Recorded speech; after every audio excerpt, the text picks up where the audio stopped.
ایمان لائیں، کہیں کہ ہمارا رب اللہ ہے، پھر اس پر جم جائیں۔ ان پر فرشتوں کا نزول ہوتا ہے، نہ کوئی غم کرو نہ خوف، خوشیاں مناؤ جنت کی جس کا تم سے وعدہ کیا گیا تھا۔ اللہ کی ربوبیت پر اطمینان جب انسان کو ہو جاتا، میرا رب اللہ ہے، ربی اللہ، انسان کے لیے نہ کوئی کھٹکا، نہ کوئی خطرہ، نہ کوئی خوف، نہ کوئی حزن۔ جو کچھ ہو رہا ہے کس کے اذن سے ہو رہا ہے؟ اللہ کے اذن سے۔ اللہ کے اذن کے بغیر پتا تک نہیں ہلتا۔ یہ کوئی اندھا بہرا مادہ نہیں ہے جس سے مجھے کوئی خوف ہو۔ اندھا بھینسا چلا آ رہا ہو اس سے تو ڈرنے کا ہر انسان کو ڈرنا چاہیے، نہ معلوم کس کو ٹکر مار دے۔ لیکن نہیں، اس کائنات کو چلانے والا ایک سمیع و بصیر خدا ہے۔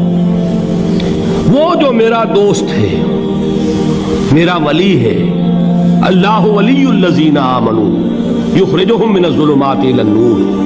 اللہ اہل ایمان کا ولی ہے، ساتھی ہے، پشت پناہ ہے، مددگار ہے، حمایتی ہے۔ بتائیے جسے یقین ہو جائے کہ اللہ میرا مددگار، اللہ میرا محافظ، اللہ میرا پشت پناہ، اللہ میرا حمایتی، اس کے لیے کوئی خوف ہوگا؟ اس سے کوئی ڈر ہوگا؟ میں مثال دیا کرتا ہوں ایک بہت سادہ، پنجاب کے دیہات کی۔ تو بڑا چودھری ہے اور کوئی غریب کسان ہے۔ اس غریب کسان کے جانوروں کو ہر وقت اندیشہ ہوگا چوری کا، کوئی میری بھینس کھول کر نہ لے جائے، کوئی میرا بیل کھول کر نہ لے جائے۔ لیکن جس کے بارے میں یہ سب کو معلوم ہو کہ وہ جو بڑا چودھری ہے وہ اس کا دوست ہے، اس کی بچیا کو کوئی خوف ہوگا؟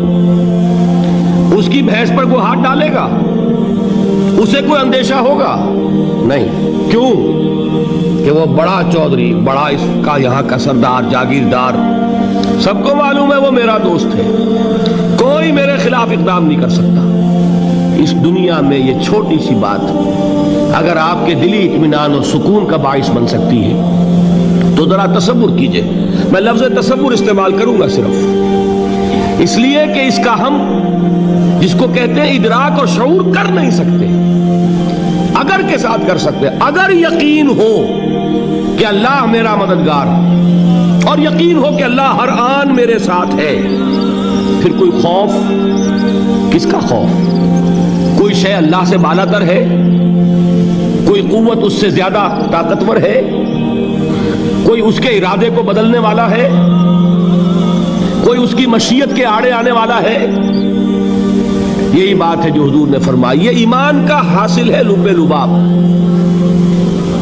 کہ دیکھو اچھی طرح اس بات کو ذہن نشین کر لو، اگر تمام انسان مل کر تمہیں کوئی نقصان پہنچانا چاہے نہیں پہنچا سکتے، مگر جو کچھ اللہ نے لکھ دیا ہو، اور تمام انسان مل کر تمہیں کوئی نفع پہنچانا چاہے نہیں پہنچا سکتے، مگر وہ شے جو اللہ نے طے کر دی۔ آپ پھر میں کہوں گا ذرا طاری کیجئے، اسے فرض کیجئے، اسے سوچئے۔ اگر اس حدیث پر ہمارا دل ٹھکا ہوا ہو تو کسی سے ڈر ہوگا؟ یہ مجھے نقصان نہ پہنچا دے، یہ میری رپورٹ خراب نہ کر دے، یہ میری انکریمنٹ نہ رکوا دے، یہ میرا یہ نہ بگاڑ دے، یہ میرے یہ نقصان نہ پہنچا دے۔ اس کا ڈر، اس کا ڈر، اس کا خوف، اس کی خوشامد، اس کے لیے جا کر طرح طرح سے اپنی عزت نفس کو ذلیل کروانا اس کے سامنے، یہ سب کچھ کیوں کرتا ہے انسان؟ جب سمجھتا ہے کہ اس کے ہاتھ میں میرا کوئی نفع ہے، اس کے ہاتھ میں میرے لیے کوئی ضرر ہے، یہ مجھے کوئی غضب پہنچا سکتا ہے، یہ مجھے کوئی نقصان پہنچا سکتا ہے، یہ میرا کوئی کام بنا سکتا ہے، یہ میری کوئی ضرورت پوری کر سکتا ہے، اسی کا نام شرک ہے۔ جہاں آپ نے یہ سمجھا کہ غیر اللہ کے اندر کوئی طاقت موجود ہے، وہی شرک ہے۔ بتوں سے تجھ کو امید ہے، خدا سے نومیدی، مجھے بتا تو صحیح اور کافری کیا ہے؟ شرک تو یہ ہے جس پر بھی تمہیں یہ خیال ہے، کلمہ ہے یہ کلمہ سوم، لا حول ولا قوت الا باللہ، ذرا اس پر دل کو کبھی اگر آپ تصور کریں، پھر فرض کریں، دل ٹھک جائے اس پر، کوئی طاقت نہیں۔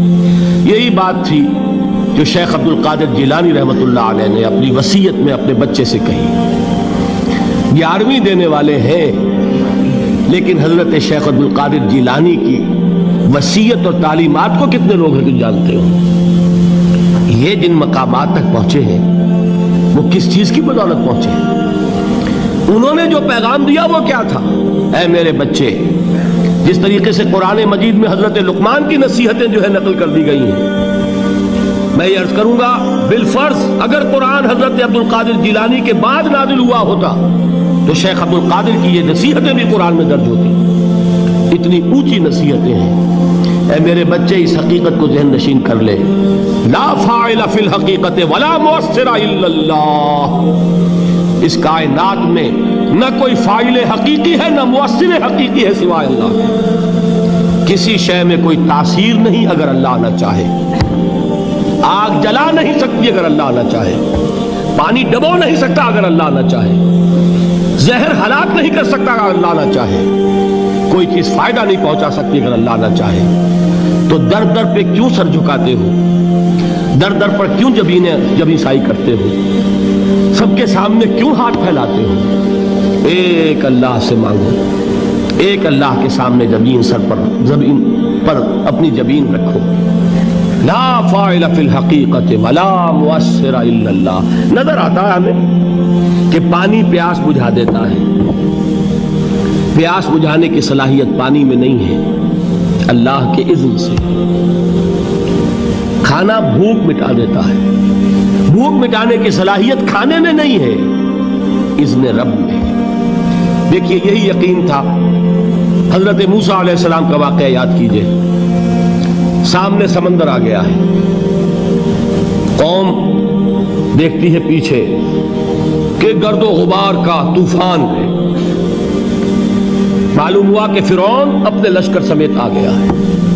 لشکر جب چلتا تھا تیز رفتاری کے ساتھ تو گرد و غبار کا جو طوفان اٹھتا تھا اس کا تصور کیجیے. اور لمحہ بلمحہ وہ قریب آ رہا ہے. پوری قوم نے کیا کہا؟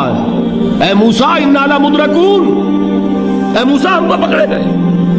قرآن مجید میں تو یہاں وہ باتیں نہیں لکھی ہے، لیکن تورات میں یہ درج ہے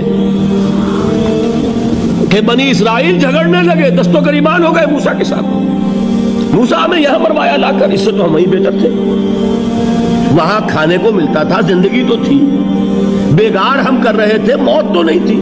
اب جو کچھ ہوگا اس کا تصور کرو، جس طریقے سے ہمارے ٹکڑے اڑائے جائیں گے. تو لڑ رہے ہیں حضرت موسیٰ علیہ السلام سے. یہ تورات کی تفصیل ہے. قرآن میں صرف اتنا آیا ہے، پریشان ہو کر انہوں نے کہا انا لمدرکون، موسیٰ ہم تو پکڑے گئے. اس وقت موسیٰ کا جواب کیا ہے؟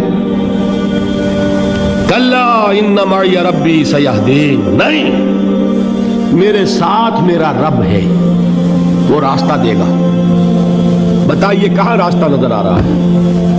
یہ ہے ایمان بالغیب. راستہ نظر نہ آئے تب اللہ پر یقین ایمان ہے. جیب میں پیسے ہوں اور تب دل کو اطمینان ہے تو ایمان کس پر ہوا؟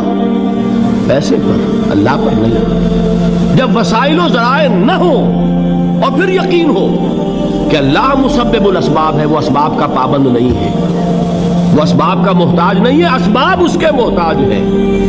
اگر یہ یقین ہے تو اللہ پر ایمان ہے. یہ نہیں ہے تو تمہارا ایمان اسباب پر ہے، وسائل پر ہے، ذرائع پر ہے، مادیات پر ہے، اللہ پر نہیں. اس وقت کہاں راستہ تھا؟ کوئی راستہ تھا؟ سمندر ہے اور ادھر سے لشکر آ گیا ہے. کلا ان معی ربی سیہدین.